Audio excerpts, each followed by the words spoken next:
ഒരു അമൂർ അങ്ങോട്ട് വാങ്ങി ഗ്രിൽ ചെയ്ത് നമ്മളെ സ്വന്തം അറേബ്യൻ ഗ്രില്ലിൽ തന്നെയാണ് ഇത് ചെയ്തത്. എല്ലാവർക്കും അറിയുന്നത് പോലെ ഇന്ന് തിരൂരിൽ ഏറ്റവും ബെസ്റ്റ് ആയിട്ട് ഫിഷ് ഐറ്റംസ് കഴിക്കാൻ പറ്റിയ ഒരു സ്പോട്ടും കൂടെയാണ് അറേബ്യൻ ഗ്രില്ല്. നമ്മൾ ടേക്ക് അവ ആക്കിയതാണ്, അതിന്റെ വിശേഷങ്ങളാണ് ഇത് കാണിക്കുന്നത്. ഒരു 4.5 kg അമൂർ, ചെറിയൊരു പാർട്ടി.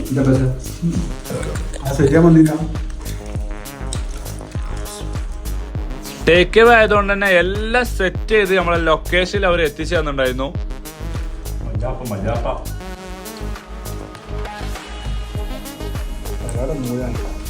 നമ്മളെ തലക്കെടുത്തൂർ അറേബ്യൻ ഗ്രില്ലിലത്തെ പുതിയ ലോഞ്ച് ചെയ്ത സാധനമാണ്.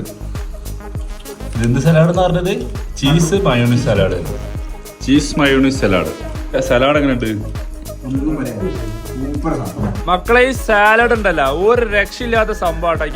എത്ര കിട്ടിയാലും നമ്മളിങ്ങനെ കഴിച്ചുകൊണ്ടേയിരിക്കും. അജാതി സാധനമാണ്. ഒന്ന് ട്രൈ ചെയ്ത് ഫീഡ്ബാക്ക് അറിയിക്കുക. അതുപോലെ പിന്നെ അവിടുത്തെ ഫിഷിനെ പറ്റിയിട്ട് നമ്മൾ പറയേണ്ട ആവശ്യമില്ല, എല്ലാവർക്കും അറിയാം. അപ്പൊ ലൊക്കേഷൻ അറിയാത്തവർക്ക് വേണ്ടി തലക്കെടുത്ത് ഫ്രഷ് ഡാന്റെ തൊട്ട് ബാക്കിലാണ്. അപ്പൊ വീഡിയോ സ്റ്റൈൽ ഫോളോ ചെയ്ത് സപ്പോർട്ട് ചെയ്യാം. അപ്പൊ okay, bye from Jabir UBS.